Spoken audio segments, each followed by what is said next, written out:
Verdades que libertam. Fala assim comigo, verdades que libertam.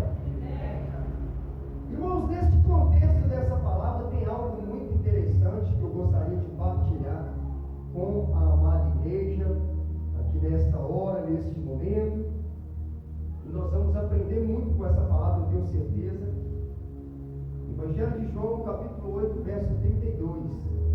Graças a Deus, todos encontraram. Podemos fazer a leitura da palavra. Glórias a Deus. Diz assim a palavra do Senhor: e conhecereis a verdade, e a verdade vos libertará. Vou ler mais uma vez. E conhecereis a verdade, e a verdade vos libertará. Somente esse versículo, em nome de Jesus, eu gostaria que você levantasse as suas mãos e repetisse essas palavras comigo. Digno és, o Cordeiro de Deus. Digno és, o Cordeiro de Deus.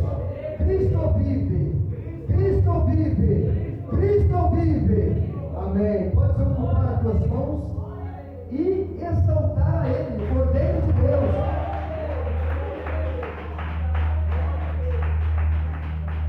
Glórias a Deus. Irmãos, eu quero a sua atenção nesta palavra aqui nesta noite, para nós aprendermos com algo que Deus colocou no meu coração para trazer para a nossa vida aqui nessa noite. Nós fizemos a leitura da palavra do Senhor no Evangelho, escrito por João. João, nesse Evangelho, ele deixa bastante claro o objetivo do qual ele escreveu este Evangelho, esse livro. Ele escreveu com o intuito de persuadir as pessoas a crer que Jesus Cristo é o Filho de Deus. E crendo essas pessoas, terem a vida e tomem posse da vida eterna, acreditando que Jesus é o Filho de Deus. Esse Evangelho, aproximadamente 92% desse Evangelho não é encontrado nos demais Evangelhos. Ele é um Evangelho diferente.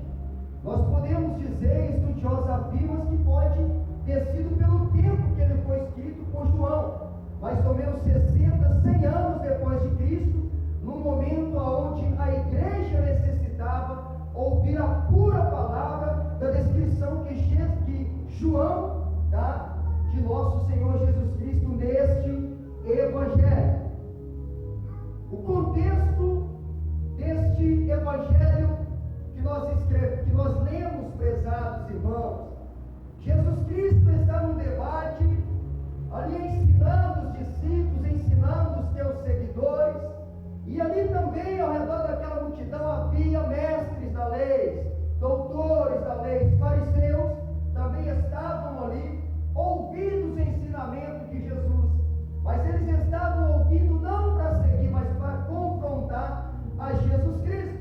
Todos nós sabemos que os fariseus e os doutores da lei daquela época são homens instruídos na lei de Moisés, instruídos com relação aos mandamentos do Senhor. Ou seja, estes homens, eles sabiam, eles conheciam com relação à soberania e ao poder de Deus.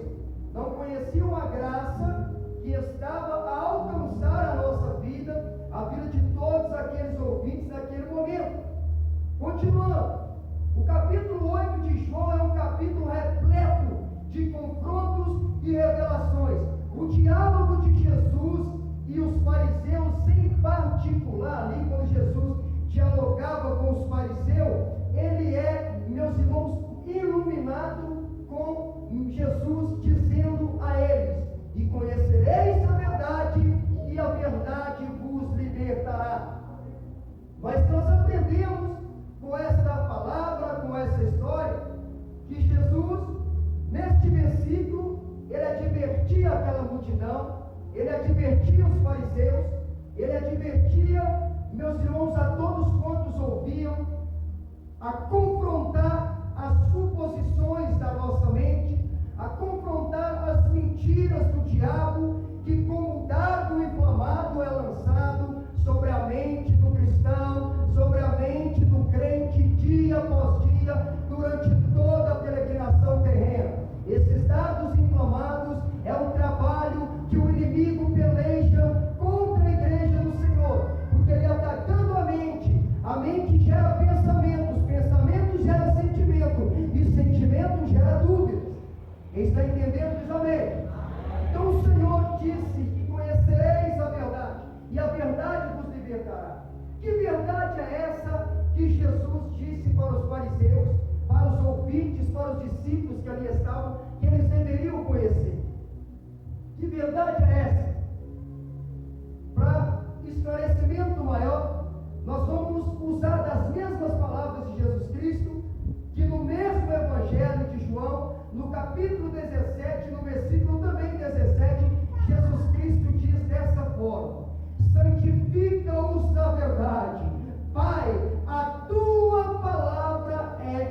a fé do crente. E Jesus Cristo está dizendo, João escreve para a igreja.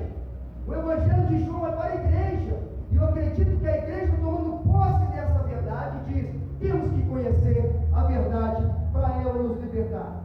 E aprendendo que a palavra do Senhor ela é a verdade, que a Bíblia Sagrada é a verdade, eu separei algumas verdades do cânon sagrado, da Bíblia Sagrada, para a minha libertação, para a tua libertação e para a libertação do querido ouvinte. Quem está entendendo diz amém. Amém. Primeira verdade que hoje ela vai nos libertar. Essa primeira verdade hoje, ela vai nos libertar do nosso ego, ela vai nos libertar da nossa vontade própria. Então vai lá, irmão, lê essa primeira verdade. A primeira verdade, ela se encontra no livro do profeta Jeremias, no capítulo 18, no verso 1, aonde o Senhor Deus usa uma metáfora para transmitir a sua mensagem a Jeremias, para transmitir a palavra, para transmitir a verdade, para que Jeremias e Israel fosse liberto do diabo. Então, com essa palavra e essa verdade, o Senhor Deus diz a Jeremias: Jeremias, desce à casa do oleiro e lá ouvirás as minhas palavras. Vamos continuando. O que Jesus, com essa metáfora que Deus está dizendo a Jeremias?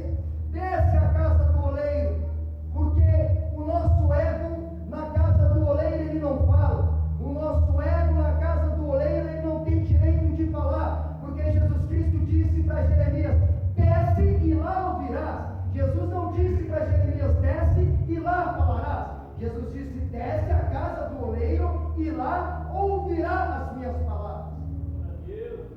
E na casa do oleiro o Senhor nos trata, porque o ser humano em si, nós temos, meus irmãos, da nossa natureza de querer culpar alguém pelas nossas fraquezas, muitas vezes pelo nosso não desenvolvimento espiritual, o nosso desenvolvimento financeiro, o nosso desenvolvimento familiar, o nosso desenvolvimento, meus irmãos, sentimental. Lá no Éden, Adão culpou Eva, Eva culpou a serpente. Então isso é do ser humano.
descer a casa do oleiro, nós falamos demais. A culpa é da minha esposa, a culpa é do meu patrão, a culpa é do meu pastor, a culpa é do obreiro que me persegue. É mesmo, desce a casa do oleiro, que lá o Senhor lhe fará ouvir a verdade, ouvir a palavra, e tu serás liberto. Quem está entendendo diz amém. Jeremias 15:16. Jeremias fala assim: Pai, quando encontrei a tua palavra, logo as comi. Por quê? Ele precisava ser liberto. Ele disse: logo as comi. Quando encontrei a tua palavra, como nós aprendemos que a palavra é verdade, nós podemos dizer assim: Pai, quando encontrei a tua verdade, eu logo as comi. Porque Jeremias entendia que a mente dele, o ego dele, necessitava de libertação constantemente. Os dados inflamados: eu não posso, eu não vou conseguir, eu não sou capaz, eu nem sei se Deus me chamou para esse ministério, se Deus me chamou para fazer isso. Você não sabe, não? Desce a casa do oleiro e lá saberás. Diga glória a Deus. Segunda verdade, Mateus 18:19. Essa verdade foi revelada por Deus, que eu ouvi o pastor falando na reunião de obreiros do sábado. Eu cheguei um pouco atrasado, mas me justifiquei, mas eu peguei um pedacinho sobre a unidade. E hoje, enquanto eu preparava esse sermão, eu liguei na rádio Net Boas Novas, e por incrível que pareça, ele estava na tarde profética falando sobre a unidade. Então é confirmação de Deus. Segunda verdade, que hoje nos liberta de nós mesmos, do nosso ego. Mateus capítulo 18, versículo 19. Em verdade vos digo, que se dois dentre vós na terra concordarem a respeito de qualquer coisa que porventura pedirem, ser-lhes concedido por meu Pai que está no céu. Será que o crente, ele conhece o poder dessa palavra? Será que as pessoas que são casadas conhecem o poder desta palavra? Será que a família conhece o poder desta palavra? Se nós desconhecemos o poder dessa palavra, Satanás a conhece muito bem e a interpreta muito bem. Porque Jesus Cristo disse: em verdade digo, que se dois dentre vós concordarem em alguma coisa na terra, o Pai que está nos céus as concederá. Isso é o que? União. Jesus está falando de quê? União. A união entre duas pessoas, a união entre 10 pessoas, a união entre 20 pessoas. E Satanás, sabendo que o reino dele corre grande risco, mediante a unidade, mediante ao poder de duas pessoas concordarem. Falaram assim: olha, irmão, vamos levantar uma campanha. Essa campanha é de libertação, é de jejum e oração. Satanás fica louco porque o reino dele estará sob ataque. Então ele não quer união. Ele não quer a união sua e do seu esposo. Ele não quer a união sua e o seu irmão da igreja. Ele não quer a união sua e do seu vizinho, porque se dois concordarem, o Pai concederá. Então ele é contra a unidade, ele é contra a união. Pode reparar para você ver dentro da igreja ou fora da igreja, quando um ciclo de amizade ele se inicia ali, e é uma amizade verdadeira, e é algo que vai dar frutos para o reino do céu. Satanás imediatamente ele arruma uma forma de separar essas pessoas, porque ele sabe que se elas concordarem em algo na terra e ligar no céu, Deus vai conceder, porque Deus é amor, Deus é união. Jesus Cristo, ele é a nossa unidade. Glórias a Deus.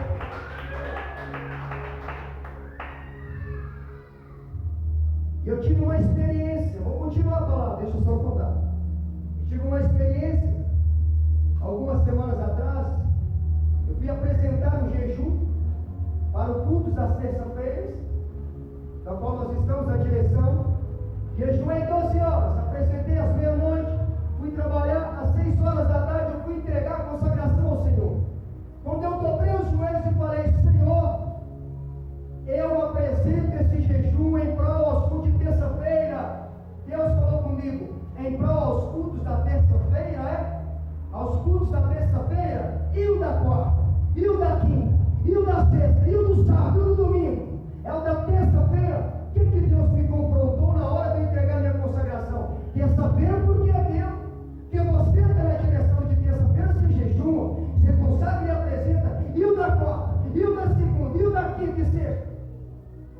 minha cara ficou desse tamanho. Eu fui apresentar o jejum.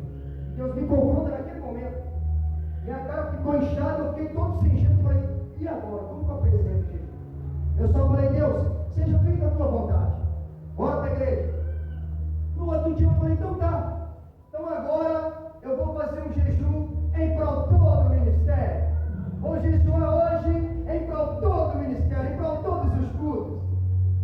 Amém? Apresentei o jejum às 0 horas. Levantei às 5h30 da manhã para poder ir para o trabalho. Chegando no trabalho, às 7h45,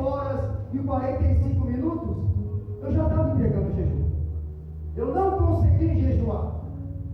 Falei, meu Deus, hoje que eu apresentei o jejum para a igreja toda, eu não consegui jejuar? Hoje, Jesus Cristo disse, mas só você também não. Não é você fazer um jejum pessoal para o teu culto, ou você fazer um jejum sozinho para o ministério. Eu quero unidade, unidade no jejum, unidade na oração, para que eu possa mover as águas dessa obra. Oh, glória a Deus! Então eu me assosseguei e estou descansando no Senhor, porque ontem mesmo, quando preparava esse sermão, Deus me deu uma revelação, e hoje eu vou passar para esta palavra dele. Meus irmãos, a unidade, ela tem concordância com esse evangelho de Jesus Cristo, porque Eclesiastes